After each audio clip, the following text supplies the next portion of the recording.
everyone, and welcome to Murder and Mysteries with Megan. If you are new here, welcome, and if you're not new here, welcome back. I'm grateful for each and every one of you that are here today. On my channel, we talk about true crime, conspiracies, hauntings, mysteries, and other things of that nature. So if that's something that you're interested in, make sure to hit that subscribe button and that post notification bell before you leave today. Oh, and really quickly, I'm actually thinking of starting a podcast with other content like this, and was just wondering, do y'all like listening to true crime podcasts? Is that something that you might be interested in? I would love to hear your thoughts in the comments below. Oh, and I have a really exciting announcement at the end of today's video, but this intro has been quite long enough. So without further ado, let's get on with today's video. So since it's April, Heather and I were talking and figured who better to cover on this month's episode of our cooking and crime collaboration than Selena Quintanilla Perez, the Queen of Tejano music. See, Selena's birthday is April 16th of 1971, and this year would have marked her 50th birthday. However, instead, the singer never made it to her 50th birthday. She was killed just a month before she turned 24, after being betrayed by someone who was closest to her. But no matter how many years passed, Selena Quintanilla Perez will live on through her story and through her music career. Today, here on Murder and Mysteries with Megan, we will be talking about Selena and her career and life, while over on Pixel Gamer Girls, they will be making one of her favorite meals, which was pizza.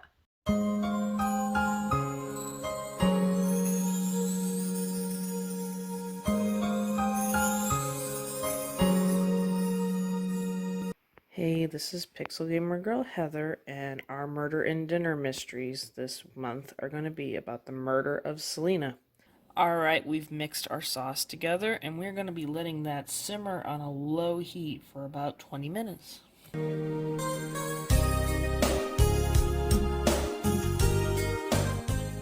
The birth of an icon.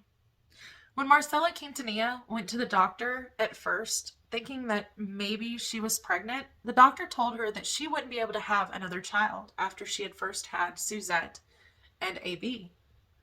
However, it turned out the doctor thought that she had a tumor instead. Marcela didn't quite believe this, and turns out it wasn't just a tumor. She was pregnant. She was pregnant with her and Abraham's third child.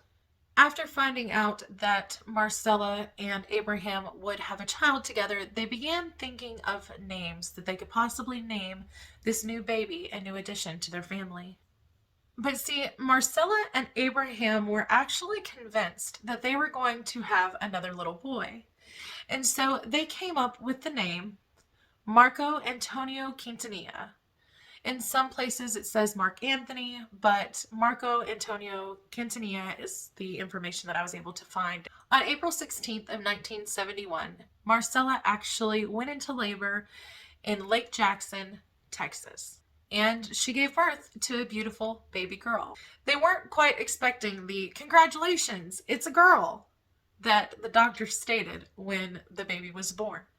And of course, as I mentioned, they had only been thinking of boy names because they had been so convinced that their child was going to be a baby boy.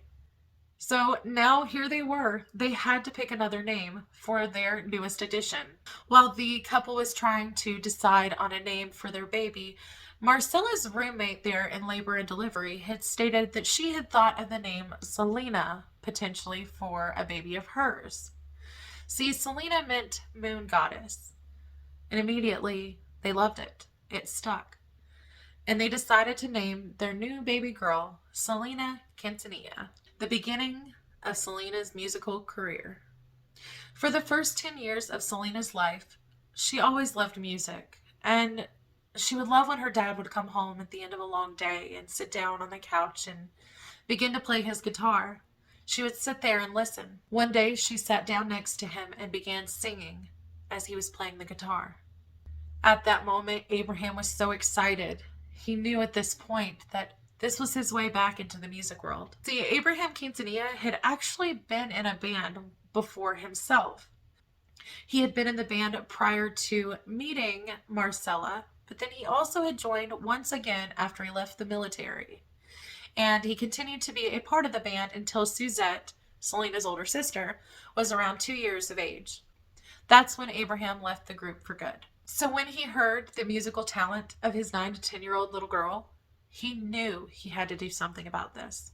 They started planning and trying to think of a name for the group. Now, the group actually ended up being named after Abraham's first band. So they called the band Selena Y Los Dinos, and thus began the band in 1981. The group, of course, first consisted of Selena, who was singing, Suzette was actually on the drums, and AB was playing the bass guitar. The family would play at Papagayos, which was Abraham's restaurant that he had opened up. They would play at school, at quinceañeras, on street corners, things like that, just small little gigs. However, things still didn't seem to be looking up for the family or for the group. And later that year, a recession caused Abraham to have to close the doors on his family restaurant called Papagayos. At this point, the family actually ended up having to move from Lake Jackson to Corpus Christi, where Abraham was originally from, and moved in with relatives of Abraham's. At this point, the band ended up playing everything they possibly could for exposure and money for their family. Things like weddings, again on street corners and in bars and at quinceañeras and at fairs, or anything at all that could potentially get their name out there. During this time, Selena even would actually create and design all of their costumes and the designs for that up on stage for them in order to save extra money. Things started to work. They were playing more live events, and they even got signed to a record label called Freddie's Records. This is when they began to create and promote their first soon-to-be album. However, even when things seemed to be going well and the band ended up coming out with their first album, the record label then decided that they weren't quite ready for a professional and full-length album. So Abraham actually ended up getting up and walking out of the meeting with the people at Freddie Records and basically got rid of the whole entire deal. He wasn't going to have it. Their album was not released, not at this point anyways. In fact, only singles from the album were taken and sold separately from the album. It wasn't until 6 years later that GP Productions actually signed them with a yearly record contract. Shortly after they were signed to GP Productions, actually in the same year, in 1987, Selena Y Los Dinos created their second album. And because of this, Selena Quintanilla would receive her very first award at the Tejano Music Awards as Best Female Vocalist of the Year. The group would continue to perform and grow their audience. People loved Selena. Little girls wanted to be just like her. Boys had crushes on her. She had such a charisma and presence on stage. People who saw her and heard her music and her voice were absolutely mesmerized by her. One of the people that thought that Selena was absolutely beautiful and smart and talented would end up becoming part of the band. This person, his name, Chris Perez. One night in 1988, Chris and a friend of his would actually end up going to a bar where Selena Y Los Dinos were performing. They had been invited by a mutual friend. While there that night, AB and Chris Perez actually started talking. And they started talking about music, and AB apparently told Chris that they were having some issues with their guitar player, and would he ever be interested in potentially playing Tejano music and joining the band? See, Chris had a history more with rock music other than Tejano music. However, he thought it was an amazing opportunity, and of course, he would love to be a part of the band and learn a little bit more about Tejano music, and also be able to kind of put his flair with the rock music on it as well. Not long after AB and Chris Perez had this conversation, AB ended up calling Chris and finding out if he could actually come that following weekend and perform with the band. Chris agreed, but Abraham Quintanilla was not as convinced as everyone else that Chris Perez should be part of the band. At first, Abraham actually really disliked Chris Perez. He told them that he was absolutely not going to be a part of the band and that Chris had been in a rock band for quite some time at this point, and that just wasn't the image that they were going for. Abraham had wanted to keep a clean and conservative reputation for the band as long as he possibly could, and as it had been for many years. But despite Abraham not wanting Chris Perez to be a part of the band, they ended up convincing him, and Chris became a member of Selena Y Los Dinos. Now, Chris has since said in interviews that, of course, when he first joined the band, he was immediately attracted to Selena. He thought she was talented and beautiful. However, despite this, he knew that normally work-love relationships didn't turn out the best. So he and Selena tried to keep their distance from one another. However, despite trying to keep a professionalism about their relationship, Chris and Selena's relationship continued to grow closer and closer as their band continued to travel around together. Not only did the relationship between Chris and Selena grow, but the band's music career continued to grow. And in 1989, Selena Y Los Dinos caught the eye of a producer for the Latin branch of EMI Records. His name? Jose Behar. However, Jose wanted to sign Selena, not Selena Y Los Dinos. Despite this, Selena stated that she still wanted to have her family around. She still wanted the band. And she even wanted AB to be the producer and writer of her music. You may also wonder, well, what about school? Was Selena not in school this entire time? After all, she was only about 10 years old when they started, right? Well, whenever Selena was in 8th grade and their music career started to pick up just a little bit, and they were having more and more performances and gigs and were traveling more and more, the school was getting in the way of their music career. And in fact, Abraham Quintanilla decided to take Selena out of school when she was only in 8th grade. However, Selena continued to learn on her own through a remote learning school. When she was 17 years of age, she graduated high school with her diploma. She then actually enrolled in Pacific Western to get a business administration degree. Selena wasn't just a very talented singer and musician. She was a very intelligent young woman, and she had a knack for fashion too. Now here we are, it's 1989. Selena Y Los Dinos has gained attention, and they have now signed a deal with EMI Latin Records. They're traveling and they're performing more, and they began recording a self-titled album. Later that year, the album was released and reached number 7 on the US Billboard Regional Mexican Albums chart. During that year, she even sang a couple different jingles that were written by Chris and AB, and was Coca-Cola's new Texas spokesperson. Things were really beginning to take off for the band at this point. And not only with the band, but things with Chris and Selena began to take off as well. And during this year, the two of them told each other they loved each other while having dinner at a Pizza Hut while traveling on the road. However, despite telling each other that they loved each other, they knew that they still had to keep their relationship quiet and from Abraham. They were afraid of how he would react if he were to find out. Over the next couple of years, the band's popularity continued to grow and grow and grow. They then released another album that resulted in one of their very top singles, Baila Esta Cumbia. And in 1991, the first Selena fan club would be created after a nurse named Yolanda Saldivar asked to create and run the fan club.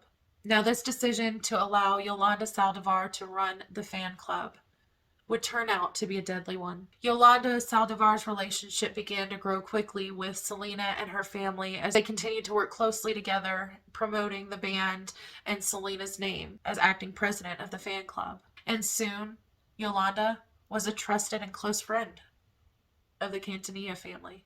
The following year is when it seems that the singer's career would really take off, when she would do a duet with a man named Alvaro Torres.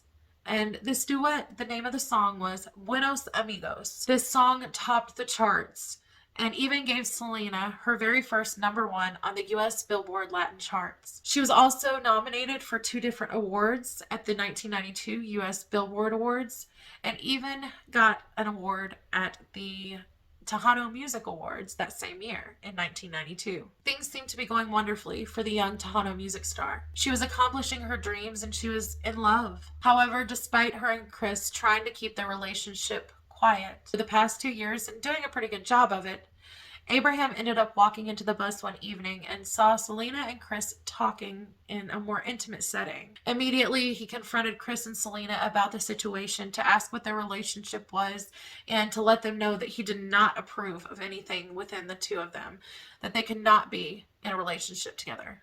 Despite Abraham's warnings and not wanting the two of them to be together, Selena and Chris continued to see each other behind closed doors. However, continuing to keep things hidden began to be more and more difficult for the pair. She loved Chris and she wanted to be with him. One evening, Abraham actually ended up pulling over the bus, arguing with Selena a bit more about her relationship with Chris, and told her that Chris was a cancer to his family. Chris ended up leaving the band because he knew that he couldn't be a part of the band and still be with Selena. After all of this happened, Selena actually went to Chris. She told him she was tired of their relationship being this way and that she was never going to get her father's approval, so she just wanted to get married. On April 2nd, 1992, the couple eloped and got married. See, Abraham Quintanilla Jr. thought that if Selena got married to Chris, that it would ruin her career. Despite Abraham thinking this, Selena continued with her career and continued to excel, even more so with Chris's support behind her. Abraham Quintanilla ended up going to Chris and apologizing to him for thinking these things and invited him back into the band. Over the next couple of years, Selena's musical career would continue to grow even further, having a #1 spot on the U.S. Billboard's Regional Mexican Album for 8 months in a row, even ranking second best in regional Mexican album sales of all time. This was for her song Como la Flor, and it was that particular album that truly launched her to the peak of her career. During her musical career, Selena Quintanilla not only brought a new style of Tejano music that was modern to the world, but as a Mexican-American woman, she crossed the divide in music despite the hurdles that she came across, which is one of the many reasons that she's referred to as the Queen of Tejano music. Selena was referred to as this by many different people, even though initially Selena didn't even speak Spanish. In fact, she actually had to learn it in order to sing the Spanish songs. Over the course of her musical career from 1981 to 1995, Selena Quintanilla was nominated for 86 different awards, and out of those 86, she actually received 67 of those. These albums actually sold more than 60 million copies worldwide and had 10 award-winning songs. Songs like Como la Flor, Bitty Bitty Bom Bom, I Could Fall in Love, and Dreaming of You, just to name a few of them. By 1994, Selena actually had ventured into fashion in addition to her music career. She opened 2 different boutiques called Selena Etc. with the help of Yolanda Saldivar. See, the Quintanillas had been so impressed at how Yolanda had handled the fan club that they decided to have her help Selena with the boutiques and running them as well. So that while Selena was on tour or creating music or albums, that someone could always be there managing the boutiques. This would allow Selena to begin and maintain her fashion career while she was on the road, still pursuing music. However, just 8 months after the boutiques were opened, Selena signed documents to Yolanda Saldivar actually stating that she would now be the registered agent of Selena, etc. That Yolanda would actually be the one in charge of keeping the business licenses up to date, making sure that everything and all of the paperwork was in order, and even giving her the responsibility in court. So if something ever happened and they had to go to court, Yolanda could represent the company. So at this point, you can imagine how close Yolanda and Selena actually were in their relationship for her to trust Yolanda with her 2 new budding boutiques that she had to start her fashion career and putting that in her hands.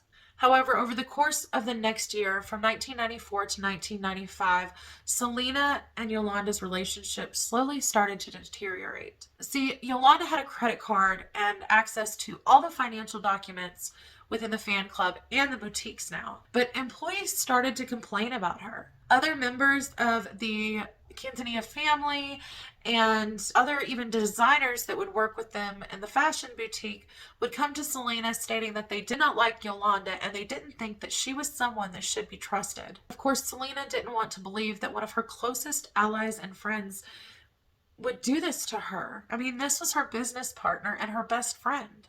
But this, unfortunately, was just the beginning of everything that Selena would find out about Yolanda. Yolanda, of course, was still trying to keep up her relationship with Selena. That she even actually came up with a bright idea that everyone could go in on a Fabergé egg ring for Selena. See, Selena had been collecting Fabergé eggs since she was just a little girl. She absolutely loved them and had a huge collection. So, what better way to surprise her and show her that they loved her than to give her this ring? Well, Yolanda then purchased the ring and gave the ring to Selena. However, instead of giving credit to everyone who had pitched in on the gift for Selena, Yolanda took responsibility and said that it was her who had bought the gift for Selena. This is just one of the many ways that Yolanda would lie and betray Selena. But unfortunately, at this point, Selena wasn't aware of this betrayal. And she wouldn't even dream that Yolanda would one day be the person who ultimately would cause her death. In December of 1994, the boutiques weren't doing well at all. Employees were dropping like flies from 38 down to 14 employees at one point. This was all because no one could work with Yolanda. And if she didn't like someone, she'd just fire them. The following month, in January of 1995, phone calls began coming in from fans who had actually sent in money and purchased some items from the fan club, but they never got the items that they had purchased. Within a week of looking into the financial information, Abraham, Suzette, and Selena found the discrepancies in the paperwork and found that some of the documentation and the money was missing. By March 9th of that year, Abraham, Suzette, and Selena actually decided to confront Yolanda. Yolanda couldn't give them a direct answer as to where the money and the documents were. And when Abraham decided to threaten Yolanda with the police, Yolanda got up and left the meeting. The next morning, however, Yolanda actually showed up while they were working, and she was told that she was not allowed to be there and that she needed to leave. Of course, Yolanda, being upset, decided to have a conversation with Selena, and she and Selena had a phone conversation later that day where they argued about what had been going on.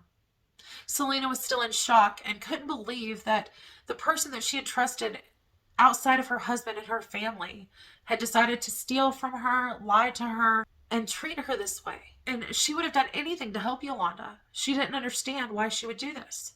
Selena was such a kind and caring person who would have helped anyone had they needed. So she really couldn't understand why Yolanda would want to do this. After their argument, Selena told her husband Chris that Yolanda wasn't to be trusted anymore, but that right now they were currently working on some business down in Monterrey, Mexico, and that Selena felt like she needed Yolanda to help her with this. She decided she would continue to have her help on the projects in Mexico. However, she would no longer be in charge of the fan club or the boutiques in Texas. On March 11th, Yolanda went to a local store and actually purchased a .38 caliber handgun.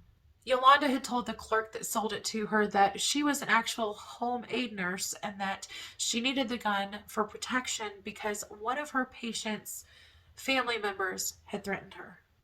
Reportedly, Yolanda Saldivar actually ended up showing the gun to Selena when she met up with her to reportedly get some of the missing documentation. She stated to Selena that she had bought it to protect herself from Abraham.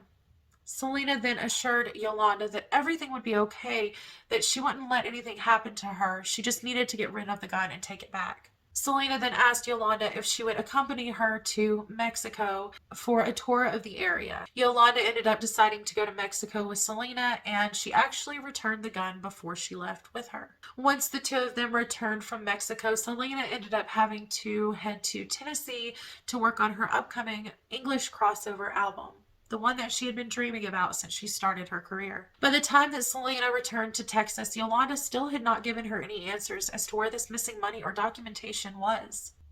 So, of course, Selena began questioning Yolanda again, saying, "Where's the documents you promised? Where's the money?" And, of course, Yolanda did not like that. So, again, she went back to the same store that she had already bought and sold the pistol to and rebought the 38 caliber gun. This was on March 26th, only a few days before the singer's life would be taken. In the meantime, while all of this is going on, Selena and her family were actually working to have Yolanda Saldivar removed from all documentation and court paperwork or anything like that that would give her access to the fan club or any of the boutiques. They even ended up renaming the fan club president to someone else. This is when everything began to boil over. On March 30th of 1995, around midnight, Yolanda told Selena that she had finally gotten together all of the documentation and everything that she would need for taxes, IRS, and everything that had been missing. She told her that she would have to come to her hotel room, though, in order to get these documents. So Selena and Chris Perez actually headed over to the Days Inn Motel there in Corpus Christi, where Yolanda had been staying, to try to get the documentation from her. Once they arrived at the hotel, Chris actually then stayed in the truck while Selena got out and went inside to talk to Yolanda and to get the documentation. After a few minutes, Selena ended up returning to the vehicle, got inside, and they headed back to their apartment. When the two of them got home and looked further at the documentation that Yolanda had given Selena that evening, they realized that there were still more documents that were missing. Not everything was there like Yolanda had said it would be. At this point, Selena was fed up and she's like, "You know what? I'm just going to go back over there and get the rest of the documents, and that will be that. And I can just call it quits." Well, Chris then says, "You know what? I tell you what, it's so late. Just wait. We'll go back over there later." Selena ended up agreeing and waited to go over to the motel again until the following day. However, when Selena would get up and go to meet Yolanda the next day, she didn't tell Chris where she was going. So, despite Selena's distrust for Yolanda, I think she was so desperate just to have this situation over and done with and dealt with that she was willing to go and see Yolanda by herself. Because even though she had stole from her and lied to her, she could have never imagined that Yolanda would have been the one to take her life. This decision to go and meet Yolanda by herself in room 158 at the Days Inn Motel would turn out to be one of the most tragic days. On the morning of March 31st, 1995, when Selena arrived at the Days Inn Motel, Yolanda asked her if she could take her to the hospital. She stated that she had been assaulted on the trip that she and Selena had taken shortly before, and that she needed to be seen, but that she was afraid to go and get checked out on her own. Even though Selena knew she needed to cut ties with Yolanda, Selena had a good heart, and she wanted to make sure that Yolanda was still okay. So she took her on to the hospital. However, upon examination, it seemed the nurses and the doctors were not doing the type of exams that would be needed for the type of assault that Yolanda said that she endured. The thing was, Yolanda's injuries weren't consistent with that type of assault, and they weren't consistent with the story that she was telling Selena and everyone else. So, of course, as they wrap things up at the hospital, and Selena realizes that this woman, Yolanda Saldivar, is not trustworthy, and that if she would lie about her own sexual assault, what else would she lie about to gain sympathy, attention, etc.? So when Selena and Yolanda arrived back at the Days Inn Motel to room 158, an argument broke out between the two. During their argument, Selena turned to leave the room and opened the door to room 158. She was done with Yolanda. However, as Selena opened the door, shots rang out. Yolanda had shot Selena with the same gun that she had purchased only days before. Witnesses claimed that after they heard the gunshot go off, they heard Yolanda Saldivar yelling "bitch" at Selena as she ran across the property and to the lobby to get help. Immediately, 11:50 a.m., employees at the motel called 911. What is your location? Daisy Motel, it's 901 Navigation Boulevard. We have a woman ran in the lobby, said she's been shot. She's laid on the floor in his blood. Okay. Where are you?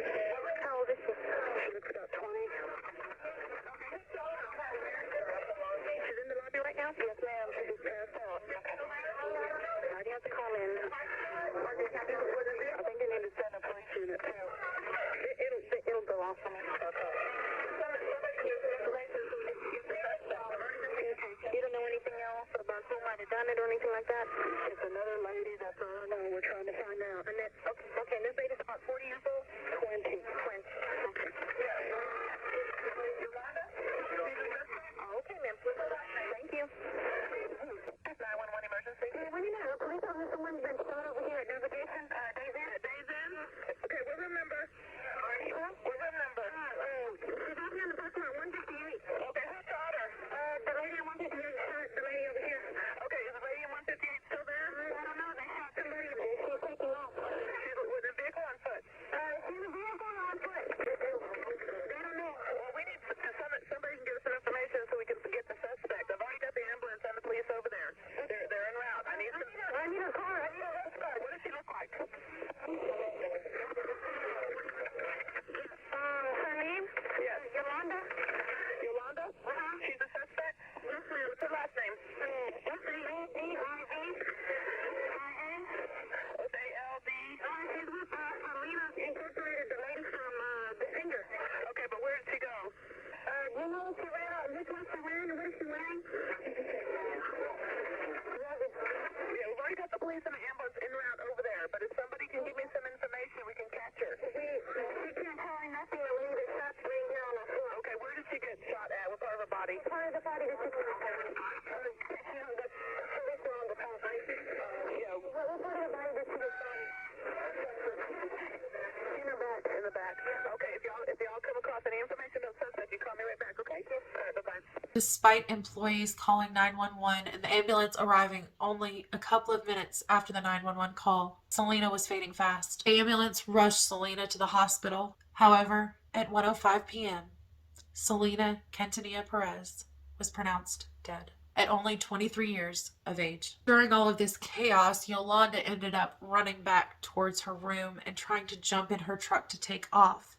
However, police officers came in quick enough that they blocked her from being able to get out. Despite this, police officers and Yolanda were actually in a standoff for 9.5 hours, while Yolanda sat in her car with a gun to her head, yelling and screaming and crying. Eventually, police officers convinced Yolanda Saldivar to exit her vehicle, and upon her exiting her vehicle, she was arrested immediately. Later in court, Yolanda Saldivar would plead not guilty.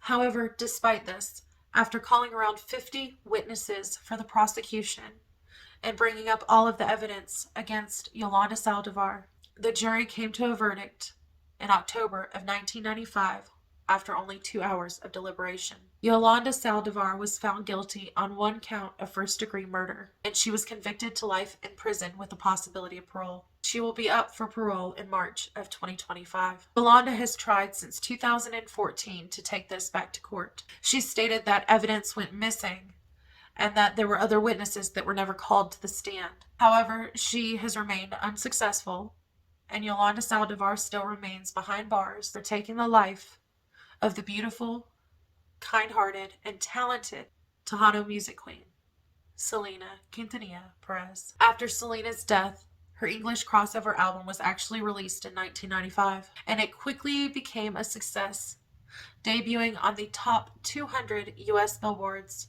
and this also included her song, Dreaming of You. In 1995, she was also inducted into the Billboard Latin Music Hall of Fame. In 1996, the Spirit of Hope Award was created in her honor. By 1998, Selena was one of the first artists to have won a Billboard Latin Music Award in 2 different types of music. Well, everyone, that's about it on this video about Selena Quintanilla Perez. Of course, there's a ton of information out there about her and her life and her career. So trying to include all of that in a shorter video on YouTube's been a little bit of a challenge, and I left out some information only strictly due to time. But if you would like to know more about Selena Quintanilla and her story, there have been many tributes and awards given to her and that have been made in honoring her and her life and career. For example, in March of 1997, a movie was released starring Jennifer Lopez as Selena in honor of her and her life. This told the successes of her in her life and her career prior to being murdered. This movie was actually produced with the help of her father, Abraham. In more recent years, the family actually helped produce a TV show as well about the entire story of Selena. The first season has already debuted. However, the show will actually be coming out with its second season next month in May of 2021. So if you'd like more information on her and her career, make sure to check out either one of those. They're absolutely great. And the family was there to help make sure that it was pretty accurate as well. Well, everyone, thank you again for being here for today's video. Oh, and before I forget, before I leave today, I wanted to let you guys know, when I reach 300 subscribers here on this channel, I will actually be doing a giveaway. So make sure that you have not forgotten to hit that subscribe button and that post notification bell so that in my next video, when I announce all the rules to follow and to enter, then you will be here and you won't miss out. I hope you all have a wonderful and safe week. And until next time, my mystery lovers, bye.